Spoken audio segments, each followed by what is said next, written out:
जो कभी पश्चिमी यूपी का सीएम कहलाता था, आज वो सियासत के मंच पर चुप क्यों है?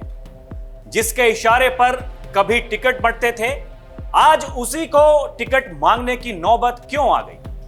जिसने कभी मुख्यमंत्री तक को आईना दिखाया, आज वही नेता चुप क्यों है? जिसने कभी समाजवादी पार्टी को सत्ता तक पहुंचाया, आज उसकी चुप्पी से सब हैरान हैं। क्या यह चुप्पी खामोशी नहीं, एक तूफान है? सवाल है कि क्या आजम खां के पास ऐसे राज हैं जिनसे अखिलेश यादव भी बेचैन हैं? ये सवाल आज पूरे उत्तर प्रदेश की सियासत में गूंज रहे हैं, क्योंकि तस्वीर बदल चुकी है और अब वो आजम खां जो कभी सत्ता का केंद्र हुआ करते थे, एक किनारे पर आ खड़े हैं। नमस्कार, डीएनपी इंडिया में आपका स्वागत है। मैं हूं आपके साथ राहुल चौधरी। अयोध्या से लेकर लखनऊ और दिल्ली तक एक वक्त था जब आजम खां का नाम सुनते ही सियासी गलियारों में हलचल मच जाती थी। रामपुर ही नहीं, पूरे पश्चिमी उत्तर प्रदेश में उनका इतना रसूख था कि बिना उनकी मंजूरी के किसी अधिकारी की पोस्टिंग तक नहीं होती थी। कहा जाता था कि उत्तर प्रदेश में सरकार कोई भी हो, पश्चिमी यूपी में हुकूमत आजम की चलती है। समाजवादी पार्टी के संस्थापक नेताओं में से एक मुलायम सिंह यादव के सबसे करीबी साथी और 10 बार के विधायक आजम खान ने खुद को मुस्लिम राजनीति का ऐसा चेहरा बनाया जो किसी और के पास नहीं था। मुस्लिम वोट बैंक का मतलब ही आजम खां हुआ करता था, लेकिन वक्त का पहिया ऐसा घूमा कि उनकी राजनीतिक जमीन पर अनिश्चितताओं के धुंधले बादल छा गए। आज हालात एकदम उलट चुके हैं। अब सवाल यही है कि क्या आजम फिर से अपनी पुरानी सियासी ताकत जुटा पाएंगे या फिर उनका राजनीतिक सफर अब सिर्फ अतीत की दास्तां बनकर रह जाएगा। 1970 और 80 के दशक में जब सपा अस्तित्व में नहीं थी, आजम ने अलग अलग दलों के टिकट पर 4 बार विधायक बनकर अपने कद का एहसास कराया। लेकिन असली कहानी शुरू हुई मुलायम सिंह के सत्ता में आने के बाद। तब उनकी ताकत कई गुना बढ़ गई। तीनों मुलायम सरकारों में उन्हें कैबिनेट मंत्री बनाया गया और कई अहम विभाग उनकी झोली में आए। साल 2012 में जब अखिलेश यादव ने मुख्यमंत्री का पद संभाला तो आजम को 8 बड़े विभाग मिले। विपक्ष तक कहता था कि अखिलेश सरकार में कई मुख्यमंत्री हैं, मुलायम, शिवपाल, रामगोपाल और आजम। लेकिन इन रिश्तों में जल्द ही दरार दिखने लगी। आजम लगातार पार्टी और सरकार पर दबाव बनाते रहे। मुलायम उन्हें हर बार मनाने की कोशिश करते रहे, लेकिन अखिलेश को यह बात अखरती रही कि रामपुर एक समानांतर सत्ता केंद्र बन चुका है। 2017 में जब योगी आदित्यनाथ की सरकार बनी तो सत्ता का गणित भी बदल गया और सियासत का चेहरा भी। आजम खान पर एक के बाद एक केस दर्ज होने लगे। जिन गलियों में उनका जलवा हुआ करता था, वहां पुलिस की गाड़ियां छापेमारी करने लगी। जेल के दरवाजे उनके लिए खुल गए और वही आजम खां जो कभी मंचों से गूंजते थे, अब जेल की 4 दीवारी में सिमट गए। यही नहीं, उन्हें सबसे बड़ा झटका तब लगा जब उनके अपने ही साथ खड़े नहीं दिखे। अखिलेश यादव, जिन्हें आजम खान ने कंधों पर बैठाकर बड़ा किया, जिनके लिए उन्होंने हर दौर में मुस्लिम वोट बैंक को जोड़कर रखा, वही अखिलेश यादव चुप रहे। ना जेल के बाहर कोई बयान, ना अंदर हालचाल पूछने की कोशिश। कई महीने जेल में रहने के बाद जब 2024 में अखिलेश यादव आजम खान से मिलने पहुंचे, तब इसे लोकसभा चुनाव की मजबूरी माना गया। हालांकि आजम की सिफारिश पर उनके करीबी को टिकट ना मिलना और दूसरे प्रत्याशी का जीत जाना इस बात का इशारा था कि पार्टी की रणनीति अब उनके प्रभाव से परे बन रही है। आजम खान का दर्द गहरा था, लेकिन अब चुप्पी उससे भी ज्यादा गहरी है।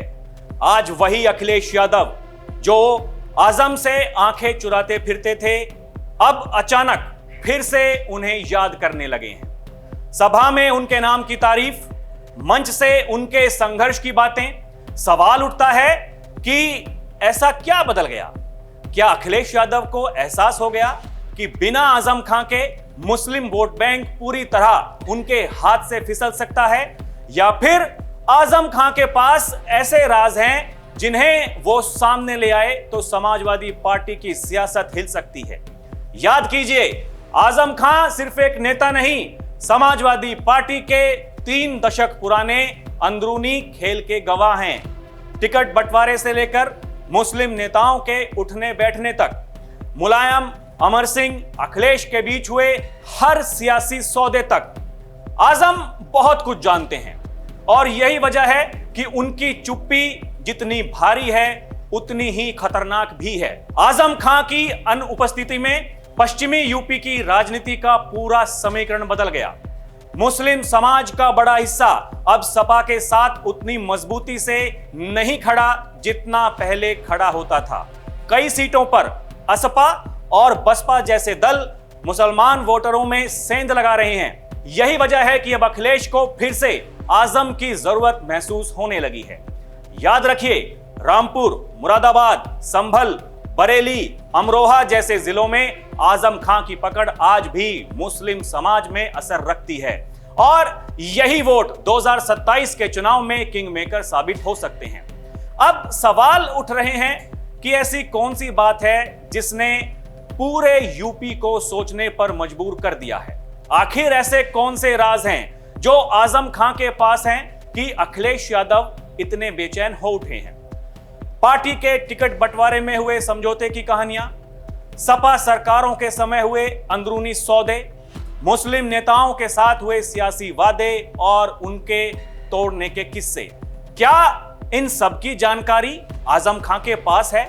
और अगर उन्होंने एक एक पन्ना खोलना शुरू किया तो क्या समाजवादी पार्टी के कई चेहरे बेनकाब हो सकते हैं? इधर सियासी गलियारों में एक और चर्चा है कि क्या आजम खान बसपा के साथ नया अध्याय शुरू करने जा रहे हैं?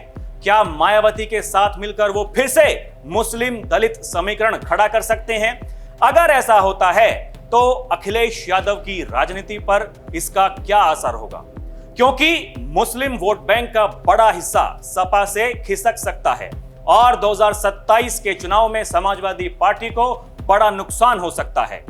कभी पश्चिमी यूपी के बादशाह कहे जाने वाले आजम खां अब एक ऐसे चौराहे पर आकर खड़े हो गए हैं जहां उनके पास कई रास्तों का विकल्प है। एक रास्ता है सपा के साथ रहकर अपनी पुरानी ताकत वापस पाने की कोशिश करना, दूसरा रास्ता है अपने राजों की गठरी खोलकर सियासत में एक नया मोड़ लाना।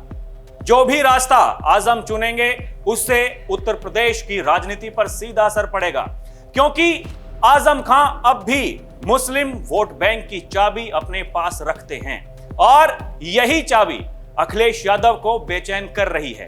कभी जिस नेता को पश्चिमी यूपी का सीएम कहा जाता था, आज वही नेता सियासी मैदान में खुद अपनी जगह तलाश रहा है। यह कहानी सिर्फ आजम खां की नहीं है, यह उस सियासत का आईना है जहां वक्त किसी को भी सिंहासन से उतार सकता है। अब देखना यह है कि क्या आजम खां फिर से वही तूफान खड़ा कर पाएंगे जो कभी उनकी पहचान हुआ करता था, या फिर उनका नाम भारतीय राजनीति की किताब में एक ऐसे पन्ने के तौर पर रह जाएगा जिस पर लिखा होगा कि वो कभी बहुत बड़ा था लेकिन वक्त ने उसे किनारे लगा दिया। क्योंकि सियासत और वक्त से कोई बड़ा खिलाड़ी नहीं होता। इस कहानी में एक पहलू और भी है। यह भी सच्चाई है कि उत्तर प्रदेश में लगभग 19 से 20% मुस्लिम आबादी है और पश्चिमी यूपी में यह संख्या कई सीटों पर निर्णायक होती है।